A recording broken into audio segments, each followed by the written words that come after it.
Well, welcome back to my old ranch. Today's been a long day. Sorry for the delayed video. My one on Friday trashed on me, and today I just got back from my mom's memorial. So in this video, I'm going to talk about this homemade incubator that actually came from the general manager of Casa Bonita, and I'm going to talk about my brooder, how I use it, how it works for me.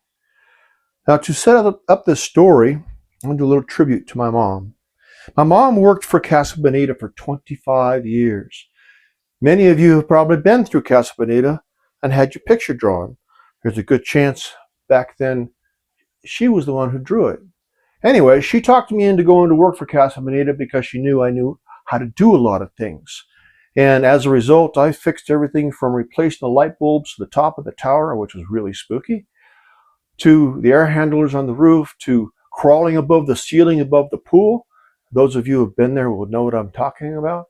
To crawling in the depths of the building behind the caves and the mines and fixing everything in the building, literally. I think one of my funniest ones that I fixed was this game you threw a ball into it called Big Bertha. That one just cracked me up. Anyways, Mike built this incubator as a project for him and his son to hatch a couple of duck eggs. When he finished with that, he gave me the incubator. So this is the story of how this incubator came as a result of my mom working for Casa Bonita. So in the next video, we'll get started on explaining all these. So now let's get into how it works. Now what I discovered once I pulled it off the shelf, that one of the reasons I abandoned it is because it malfunctioned on me, and it's really kind of a pain in the butt to use. But let me get a little closer and I'll show you the workings of it. All right, now I've opened up the cover, and it actually has a plexiglass window on it that you take off when you have to turn the eggs, but that allows you to watch the eggs as they progress. Now, one of the things I learned to do, I would take an old egg carton and I would cut them in half and I'd put eggs in there. Now, obviously, there's eggs in here, and this is when I discovered, I pulled this off the shelf, that something went wrong. But this is what I learned to do. I put the eggs in there and I put a date on it. But when I need to rotate the eggs, I would just do this as I would rotate the eggs. Made it much easier, much faster. For a long time, I would actually do each egg individual. Now, I prefer the paper shavings over some of the other alternatives because it soaks up the moisture. And then you see here I have my humidity gauge and my temperature gauge, and I have a backup gauge. And usually I'll put one more just to keep a close eye on the temperature and make sure it stays right around 99.5 degrees. Now this pan here, I put water in to keep the humidity up. Then the light bulbs would actually provide the heat. Then there's a fan up here that would help keep the air circulating and keep everything, the temperatures consistent throughout the incubator. So what I'm going to do is I'm going to clean this out, and this evening I will load the next batch of eggs. Okay, now I've got the eggs and all cleaned out. One of the things I wanted to show you, see that thing right there? That is actually what controls the temperature. And if I take to adjust it, I need to turn this way or that way, and it changes the temperature. Basically, this is a diaphragm in here. Kind of works like a balloon. The hotter it gets, the more it expands, the cooler it gets, it contracts, and then goes to the power that switches the lights on and off. And then I also have up there a control for the speed of the fan, so I can slow it down if I choose to, which usually I don't run at full blast. It doesn't need that much circulation. So now I have my paper shavings, and I'll dump a nice layer of paper shavings in there so that when they do hatch, they have a nice place to run around in. Okay, now that I've got nice new paper shavings and that's cleaned out, put my egg cartons in there ready for my eggs.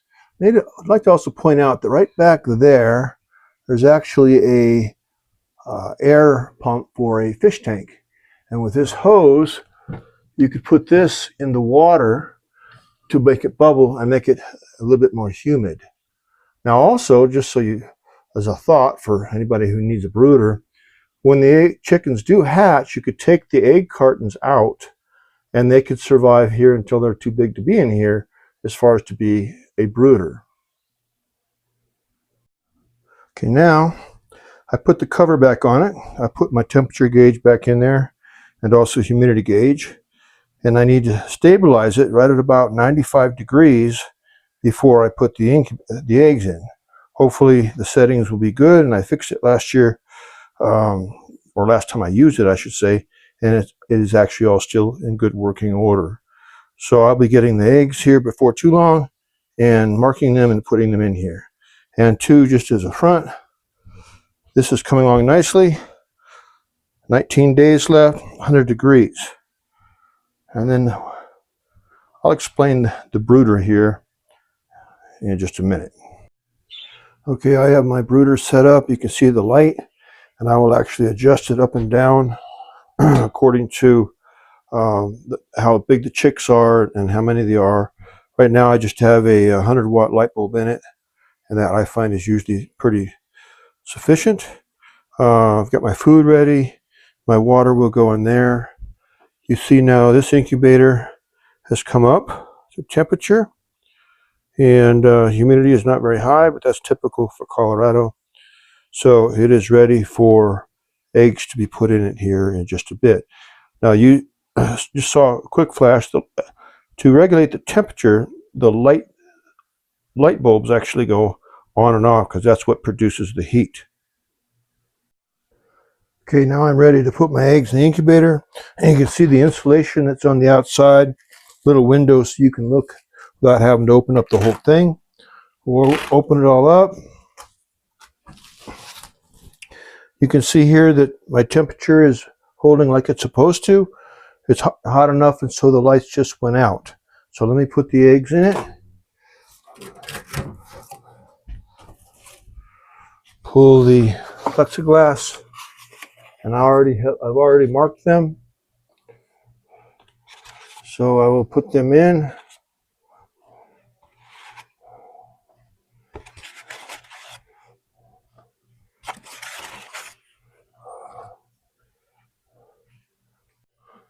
Okay, now that the eggs are in there, then all I have to do is at least 3 times a day, more if you can, take and move them just side to side, so that way the chickens and the embryo doesn't get stuck. So we'll put the plexiglass back into place, close the insulation,